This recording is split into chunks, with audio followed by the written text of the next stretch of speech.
meninas, olá meninos. Vamos lá, vamos começar aqui mais um assunto. Hoje, dando continuidade a ondas, nós vamos falar sobre um tipo especial, um tipo específico de ondas, que são essas ondas eletromagnéticas. Bom, então, a gente diz que essas ondas, as ondas de modo geral, são formadas por oscilações. Oscilações que podem ser da matéria ou de energia. No caso das ondas eletromagnéticas, como o nome diz, são oscilações formadas por eletricidade e por alterações, influências magnéticas. Bom, essas ondas eletromagnéticas, uma característica importante delas é que elas tanto se propagam em ambiente material, em meio material, sólido, líquido ou gasoso, como também conseguem se propagar em lugares onde não existe matéria, ou seja, no vácuo. Essas ondas, elas são tridimensionais.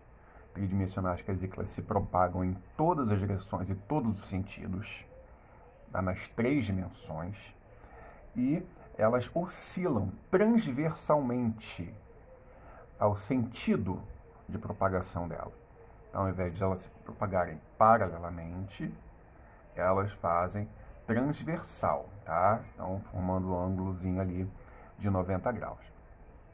E uma coisa que é importante também é a velocidade. São ondas que viajam muito rápido, tá? Viajam na velocidade da luz, até porque a luz é uma onda eletromagnética também. Então, viajam na velocidade da luz, né? 300 mil quilômetros por segundo. Então, é uma onda que se propaga numa velocidade muito alta, mais alta que a gente conhece. E aí a gente tem vários tipos de ondas eletromagnéticas, né? Rádio normal, tá? O micro-ondas, o aparelho de micro-ondas, ele usa um tipo de onda chamado micro-onda. A luz infravermelha, a luz visível, né? Essa que a gente consegue observar, variando em todas as suas cores. A luz ultravioleta, também não visível. Raio-X, raios gama. Essas ondas, elas podem sofrer alterações na sua propagação. Por exemplo, reflexão é quando bate e volta. Refração é quando desvia a sua direção. Absorção, elas são absorvidas pelos materiais. Difração, também elas vão ser alteradas, né? A forma de propagação alterada. Interferência, espalhamento, polarização. Tá? Então, são alterações observadas na propagação dessas ondas, muito comuns. Quando a gente fala que são transversais, né? Fala que a perturbação é numa direção perpendicular, formando um ângulo de 90 ao sentido de direção de propagação. Tá? Como já foi falado, ela pode se propagar no vácuo. Onde é que tem vácuo? Por exemplo, no ambiente que fica fora da atmosfera. Então, no espaço sideral, a gente tem um vácuo, né? Ausência de matéria. E a amplitude é o tamanho dela, tá? A amplitude da onda é o tamanho que ela vai fazer, a altura e a profundidade dessa onda. Então, dependendo do tipo, ela vai fazer uma perturbação maior ou menor no ambiente. Aí a gente tem aqui para explicar o que é uma onda transversal, o que é uma onda longitudinal. Então, uma mola, por exemplo, ela tem uma propagação longitudinal. Ela vai pulsar no mesmo sentido, tá? A transversal, como você balançando uma corda. Você balança uma corda, a perturbação ela é transversal ao sentido do pulso. Então, só para a gente poder diferenciar uma onda longitudinal de uma transversal. Como a gente falou, né? São tridimensionais, propagam-se em todas as direções e todos os sentidos. E quando essas ondas passam de um meio para outro, do ar para a água, da água para o ar, do ar para um meio sólido, da água para um meio sólido, e todas essas modificações, quando elas atravessam, elas mudam o seu sentido, elas mudam a sua direção. Então, essa modificação acontece porque a velocidade aumenta ou diminui, tá? E isso vai promover uma alteração na direção, no sentido dessa propagação. Quando muda de sentido, a gente tem o que a gente chama de refração. Então, aqui para a gente entender, algumas ondas são bidimensionais, outras são tridimensionais. Então, a tridimensional, ela se propaga em todos os sentidos, todas as direções. E a bidimensional somente em num plano. As bidimensionais, elas se propagam somente no plano, as tridimensionais no volume todo do ambiente. Aí aqui é um exemplo da refração, tá? A luz do sol incidindo sobre um ambiente aquático, e aí quando ela bate, ela muda a sua direção, ela altera a sua direção.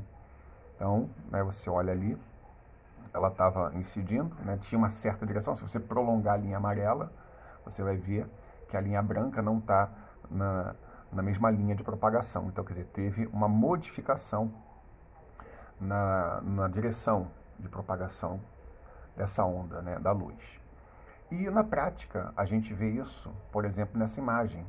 Tá? Quando você coloca um objeto dentro de um copo com água, parece que está quebrado, né? Parece que quebrou ali.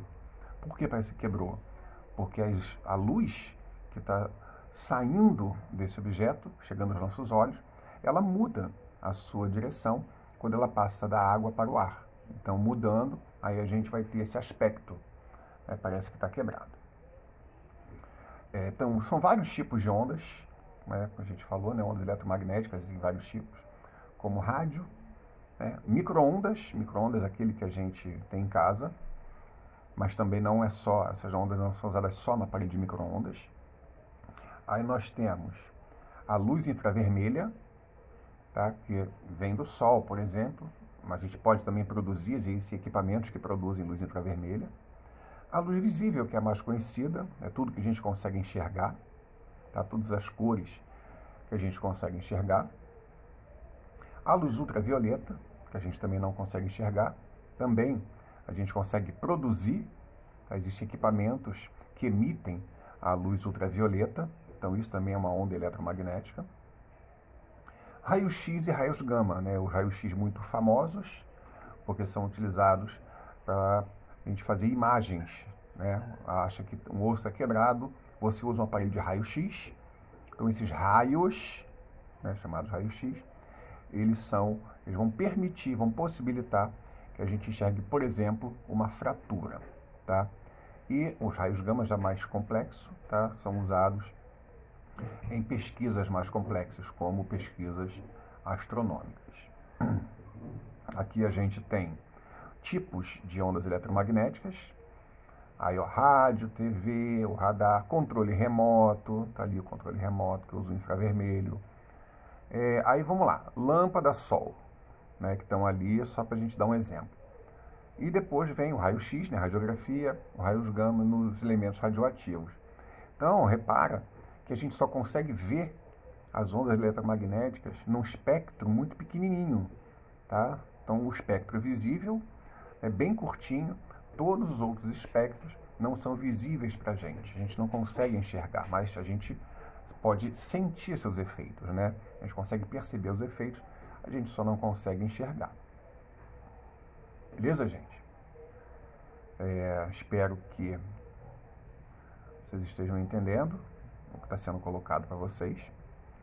Vamos tentar manter aí um foco, né, na leitura, né, estudar um pouco, para que quando a gente volte, a gente ainda não sabe quando vai voltar, mas para quando esse retorno acontecer, possa ser feito de uma forma tranquila, a gente possa retomar nossas atividades presenciais com uma certa facilidade.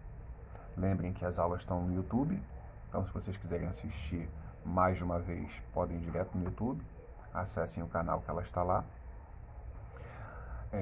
Eu vou colocar exercícios, como sempre, né, para vocês treinarem, aí vocês assistindo a aula, vocês conseguem fazer os exercícios, por isso é importante. Às vezes até você vai fazer exercício, aí quando estiver fazendo, pega a aula, né, coloca no YouTube e vai fazendo exercício, você vai conseguir resolver, né, lendo os textos, né, dos slides. Tá bom, gente? Então, e na próxima semana a gente volta com outro assunto. Lembrar sempre para vocês que nós ainda estamos sofrendo muito com essa pandemia. Os números até aumentaram na última semana, os números de casos aumentaram na última semana, então é muito importante continuar no isolamento social, apesar de não ser bom para ninguém. Tá bom, gente? Então, tudo de bom aí para vocês. Até uma próxima.